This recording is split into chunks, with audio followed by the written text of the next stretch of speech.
I spent 16 years serving my country, but the worst betrayal of my life didn't happen overseas. It happened inside my own home. While I was thousands of miles away, my wife kept telling me, "Come home safe, Daniel. I'm waiting for you." And technically, she was. She just wasn't waiting alone. The man helping her with the garage, carrying her groceries, and taking care of the little things I couldn't do from overseas was our neighbor. A man I trusted. A man I once told my wife I wanted to thank when I came home. What I didn't know was that he already had a key to my house. He was spending nights under my roof. My wife was spending our money on him. And while I was still calling her every night as her husband, she was telling our neighbors that our marriage was already over. But that wasn't even her biggest betrayal. Because 4 days before she thought I was coming home, I quietly unlocked my own front door. And what I discovered that night made me realize my wife hadn't just been cheating on me. She had been preparing for my return in a way I never could have imagined. My name is Daniel Carter. I was 39 years old, a U.S. Army officer, and Rachel and I had been married for almost 14 years. Before my deployment, I believed our marriage was strong. Not perfect. Strong. The morning I left, Rachel stood with me in our driveway. She wrapped her arms around me and whispered, "Just come home safe." "I will." She looked into my eyes. "I'll be waiting." For the first couple of months, I believed those words completely. We talked whenever my schedule allowed. She told me about bills, work, problems around the house, and how much she missed me. Then one name started appearing more frequently. Evan Brooks. Our neighbor. Evan was 37, divorced, and lived 2 houses away. I knew him. We'd watched football together and borrowed each other's tools. So when Rachel told me he'd fixed our garage door, I was actually grateful. "Tell Evan I owe him a beer when I get home." Rachel smiled. "I'll tell him." Soon, Evan was helping with other things. The lawn. Groceries. A leaking faucet. At first, I liked knowing someone nearby was looking out for my wife. Then one Thursday night, Rachel and I were video calling when I noticed something behind her. A man's jacket. It was hanging over one of our dining room chairs. "Rachel, whose jacket is that?" She looked behind her. And hesitated. "Evan's." "Why is Evan's jacket in our house?" "He came over to check the heater." I didn't argue. But after our call ended, something bothered me. Our heating system was almost brand new. There was nothing wrong with it. 3 nights later, Rachel sent me a photograph from our back porch. She was smiling with a cup of coffee. Underneath it she'd written, "Wish you were here." For a moment, I smiled. Then I noticed the reflection in the glass door behind her. Someone was sitting across from her. A man. I zoomed in. Blue jeans. Brown boots. And a silver watch. I'd seen that watch dozens of times. It belonged to Evan. I immediately called Rachel. She rejected the call. Less than a minute later, she texted. "Going to sleep early. Talk tomorrow. Love you." I stared at the message. She wasn't sleeping. And she wasn't alone. But I didn't confront her. Not yet. Because I needed to know whether I was looking at an innocent friendship. Or the beginning of the end of my marriage.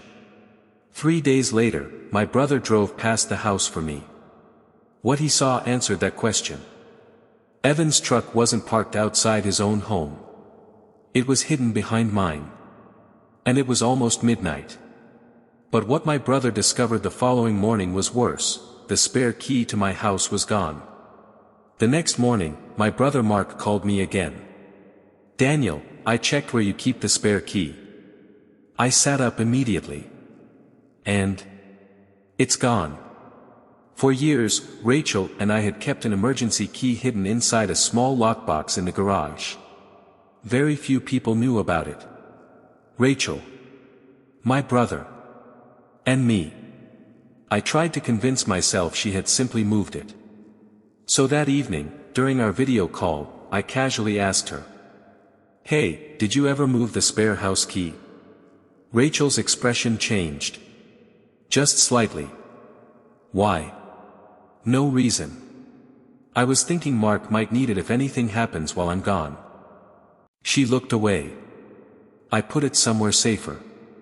Where? There was a pause. Then she became irritated. "Daniel, why are you suddenly checking up on everything I do?" That reaction told me more than her answer did. I didn't argue. I changed the subject. The following night, Mark parked down the street where he could see the back of my property. At 9:40 p.m., Evan arrived. He didn't knock. He didn't ring the doorbell. According to Mark, Evan walked directly to my back door, pulled something from his pocket, and unlocked it himself. My wife had given another man a key to our home. That hurt more than seeing his truck. Because a visitor knocks. A friend rings the bell. A man with his own key believes he belongs there. Evan didn't leave that night. At 6:15 the next morning, Mark watched him walk out wearing the same clothes. I wanted to call Rachel immediately. I wanted to ask her how she could do this while I was thousands of miles away. But I stopped myself. One accusation would give her time to erase everything. So when Rachel called later that morning, I acted normal. She smiled into the camera. "Did you sleep okay?" "Not really." "You? Like a baby." Another lie. Then I asked, "What did you do last night?" She took a sip of coffee. "Nothing. Watched a movie by myself and went to bed." By myself. Those two words told me exactly who my wife had become. But that evening, Mark called with something I wasn't expecting. He had spoken to an older couple who lived across the street from us. When he casually mentioned that I would eventually be coming home, the woman looked confused. "Coming home?" Mark nodded. "Yeah. Daniel's deployment isn't permanent."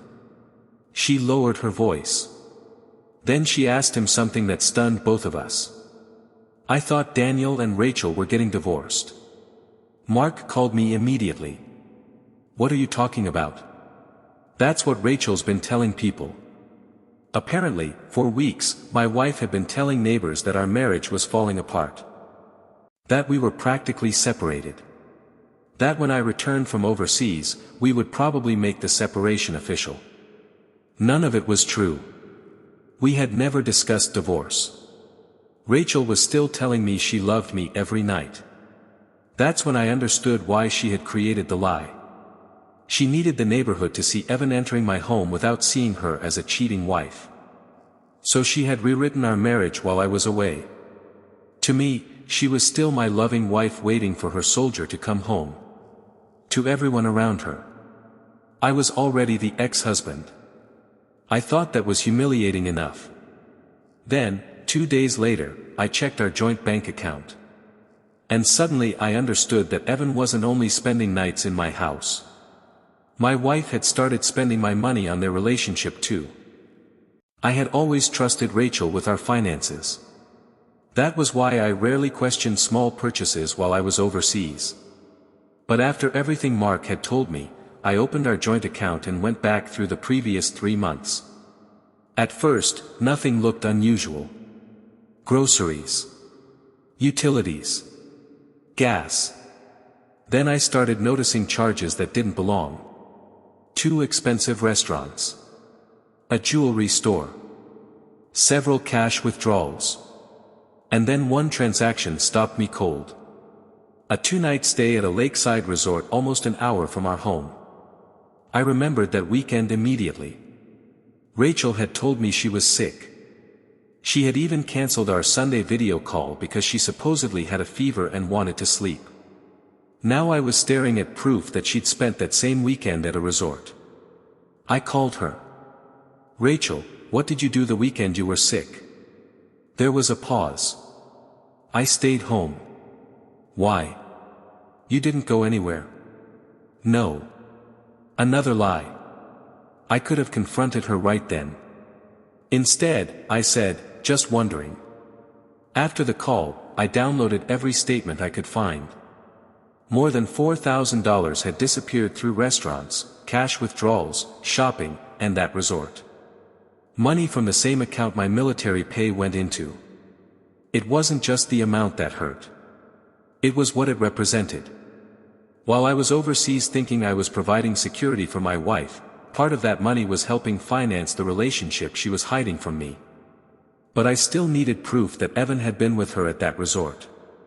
I got it the next morning. A Facebook message appeared from a woman named Laura Brooks. Evan's ex-wife. I almost ignored it. Then I read the first line. Daniel, you don't know me very well, but I think you deserve to know what Rachel and Evan have been doing. My heart started pounding. Before I could respond, another message arrived. Then another.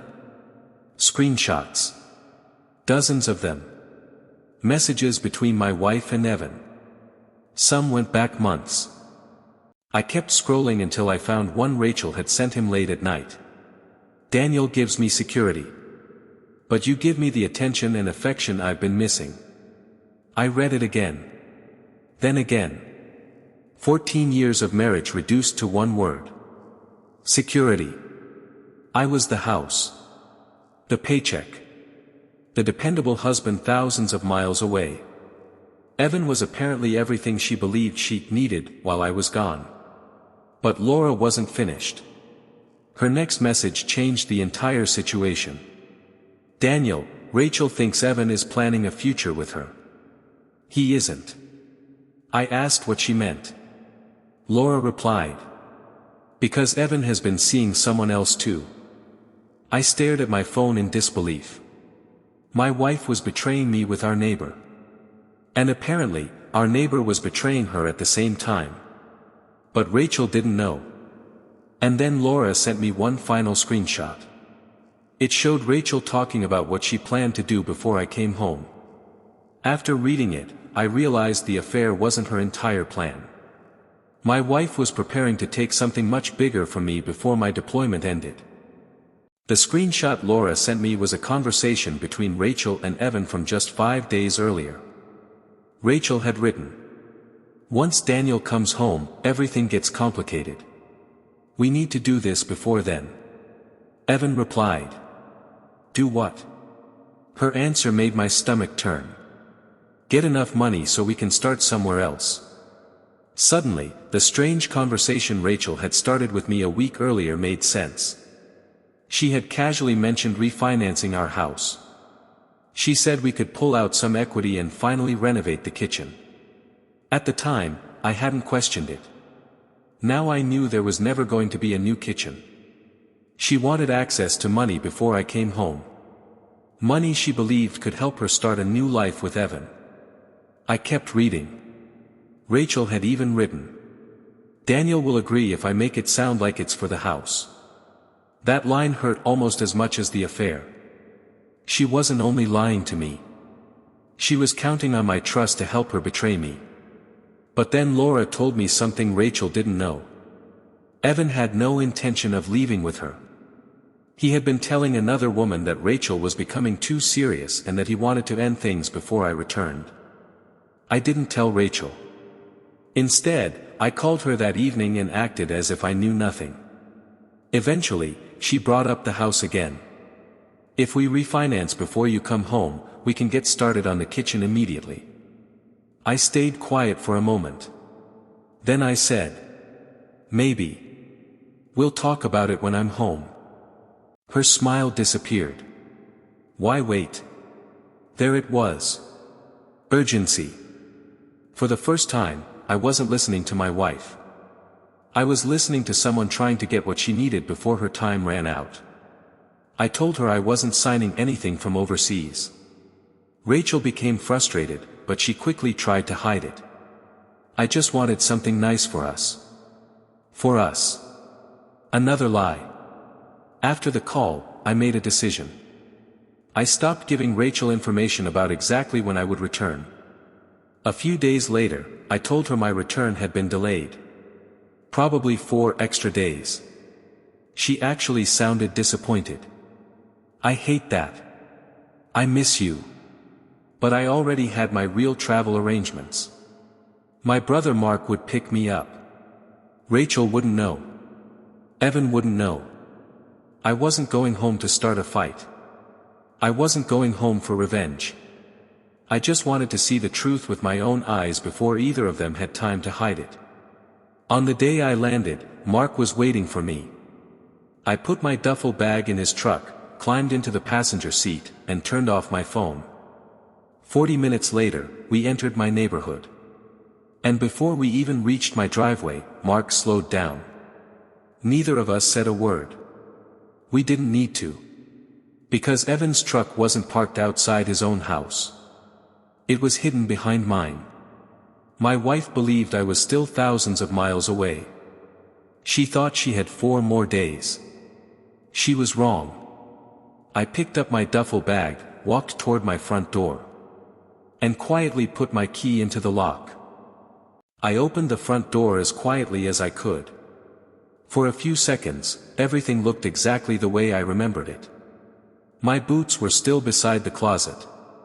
Our wedding photograph was hanging near the stairs. The framed picture from our 10th anniversary was still sitting on the hallway table. It almost felt normal. Then I heard laughter coming from the kitchen. Rachel's laughter. And a man's voice answering her. I left my duffel bag near the door and walked down the hallway. The closer I got, the clearer their voices became. Then I stepped into the kitchen. Rachel saw me first. Her face went completely still. Daniel. Evan was sitting across from her at our dining table. 2 plates. 2 glasses of wine. A candle between them. For a moment, nobody moved. Evan finally stood up. Rachel rushed toward me. "You're not supposed to be home until Tuesday." Those were the first words out of her mouth. Not "I missed you." Not "welcome home." Just surprised that I had arrived before she was ready. I looked at Evan. Then at Rachel. She immediately started explaining. "Daniel, please. I know how this looks." I almost couldn't believe she said it. "How it looks?" Her eyes filled with panic. "It's complicated." "No, Rachel. It's actually very simple." I pulled out my phone. The resort. The restaurants. The missing money. The spare key. The messages. Her face changed with every word. Then I said. "And the refinance." She stopped breathing for a second. That was when she understood. I hadn't discovered the affair tonight. I'd known for weeks. Evan quietly reached for his jacket. Rachel turned toward him. "Where are you going?" He didn't answer. I looked at Rachel. "You should probably ask him something before he leaves." She stared at me. "What?" "Ask him where you two were planning to go with the money from my house." Evan's expression changed. Rachel looked at him. "Tell him." Evan stayed silent. "Evan, tell him." Finally, Evan said quietly. "Rachel, there isn't going to be an us." The room went silent. Rachel looked as if someone had pulled the floor out from under her. "What are you talking about? I never promised you that." "Yes, you did." "No. You kept talking about leaving. I told you we needed to slow down." Rachel stared at him in disbelief. I should have felt satisfied watching the relationship collapse. I didn't. Because none of it gave me back the woman I thought I'd married. Evan walked past me and left. Rachel stood in the kitchen crying, calling his name. Then she turned toward me. Suddenly, the man she had been planning to leave was gone. And the husband she had betrayed was standing in front of her. "Daniel, please," she whispered. I was lonely. I made a terrible mistake. I looked around the room. A mistake doesn't last for months. She lowered her head. I had needs. You were never here. That sentence ended whatever sympathy I still had. I said quietly. I was away serving. You could have told me you were unhappy. You could have asked for counseling. You could have left me. I looked directly at her. But you chose to lie. Rachel begged me not to make any decisions that night. What she didn't know was that the decision was almost already made. And the following morning, I found one last secret she had hidden from me.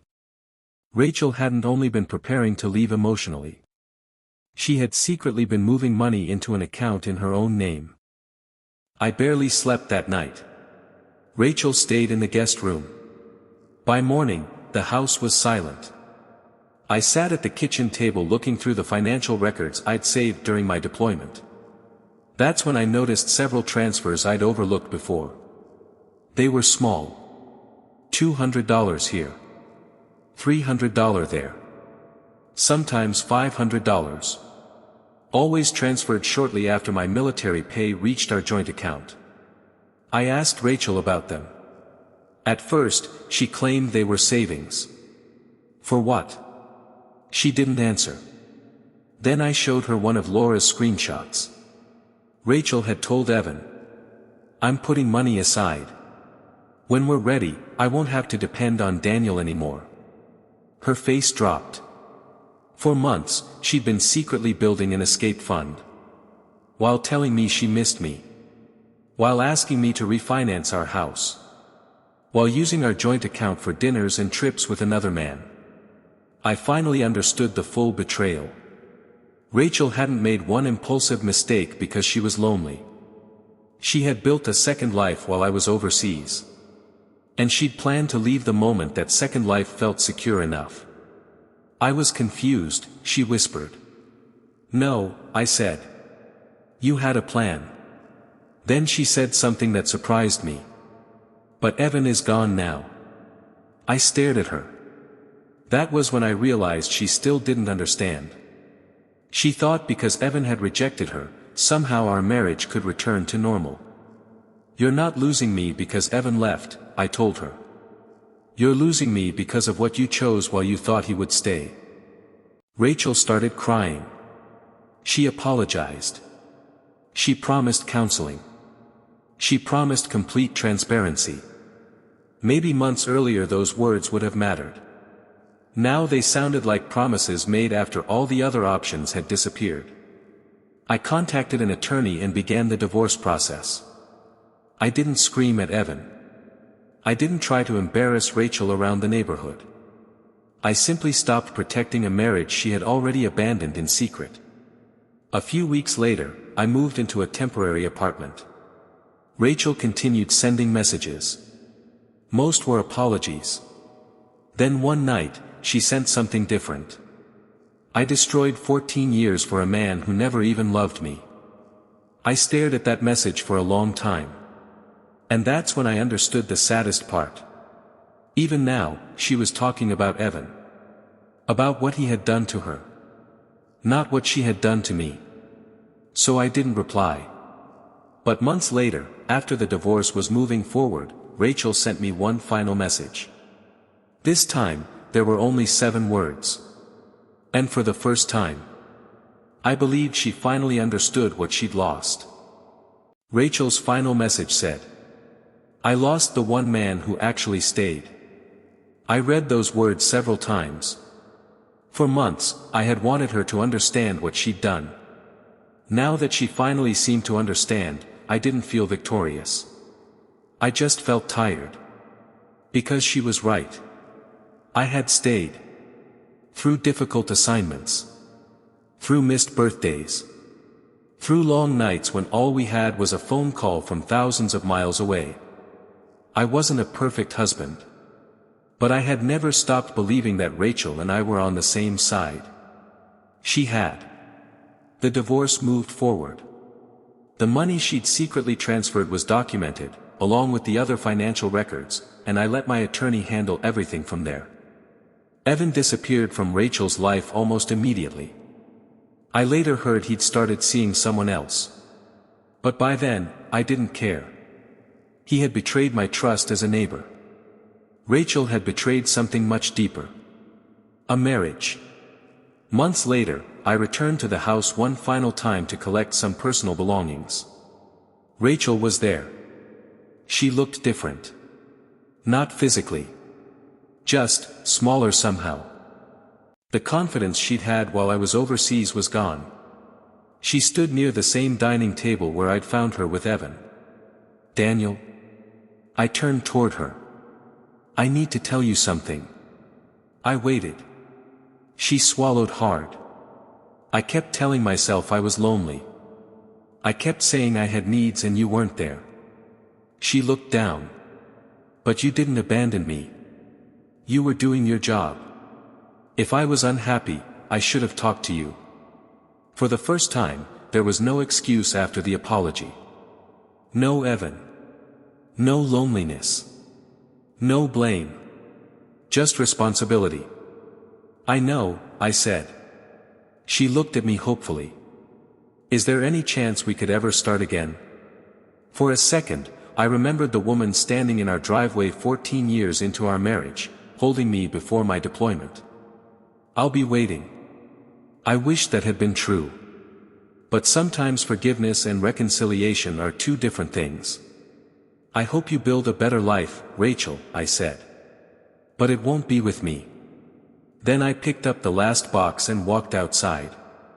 A few months later, the divorce was final. People sometimes ask me what hurt most. It wasn't finding Evan in my house. It wasn't the money. It wasn't even discovering the affair. It was realizing how many separate decisions Rachel had made to keep it alive. Giving him the key. Lying during our calls. Telling the neighbors we were separated. Spending our money. Planning an escape.